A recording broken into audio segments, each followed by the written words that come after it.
Bonjour, j'ai le plaisir d'être accompagné de Andrea Richard et de Daniel Barry, qui sont les co-auteurs du livre La face cachée du cours éthique et culture religieuse, et qui, avec Noëlla Champagne, notre ancienne députée, ont fait en sorte qu'il y ait une pétition qui soit déposée aujourd'hui pour demander une réforme complète du cours éthique et culture religieuse, pour lui enlever la partie culture religieuse. Vous savez que nous, au Parti québécois, on propose de transformer ce cours en un cours de citoyenneté québécoise sur l'ensemble du primaire et du secondaire, où le fait religieux serait présent, mais pas omniprésent, et où on enseignerait le reste de la réalité d'un futur citoyen, c'est-à-dire la politique, l'économie, la société, les périls du crédit. La religion fait partie de la réalité, et donc on croit qu'il faut enseigner le phénomène religieux, qu'on l'enseigne dans les cours d'histoire, parce que la religion fait partie de l'histoire de l'humanité, donc c'est bien que ce soit là,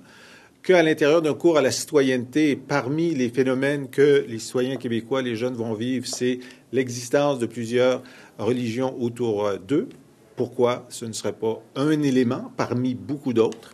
Mais ce qui nous semble essentiel pour l'enseignement de la citoyenneté, c'est que des principes comme l'égalité des hommes et des femmes, la liberté de conscience et la liberté d'expression soient diffusés comme étant des principes les plus importants et donc les plus rassembleurs et ceux où on est le plus à égalité les uns avec les autres. Alors, la pétition qui a été déposée, elle repose sur une enquête qui a été faite par Mme Richard et M. Monsieur le Président, je dépose l'extrait d'une pétition adressée à l'Assemblée nationale signée par 5 345 pétitionnaires et dont les initiateurs sont dans les tribunes avec nous aujourd'hui.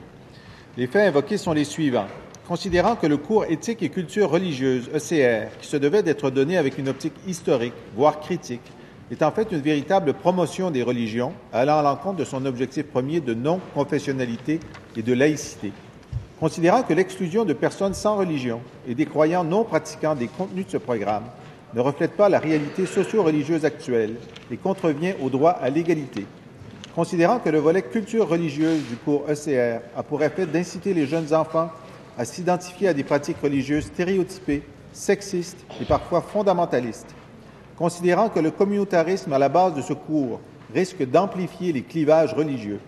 Considérant que les enseignements offerts dans ce cours occultent la contradiction entre certains préceptes religieux et le principe d'égalité des droits entre les sexes, valeur fondamentale de la société québécoise, considérant que le volet culture religieuse ne permet pas d'atteindre les objectifs du vivre ensemble initialement visés et que, bien au contraire, il pousse au cloisonnement des individus dans des groupes identifiés par des pratiques religieuses, parfois très contraignantes et discriminatoires envers les femmes, considérant que la majorité des nouveaux arrivants ne demandent qu'à s'intégrer, le cours ECR peut avoir comme effet de les conforter dans le repli religieux et le communautariste, et l'intervention réclamée se résume ainsi. Nous, sous-signés, demandons au ministre de l'Éducation, du Loisir et du Sport de retirer le volet culture religieuse du cours ECR, et ce, pour le bien de nos enfants. Je certifie que cet extrait est conforme à l'original de la pétition. L'extrait de cette pétition est déposé.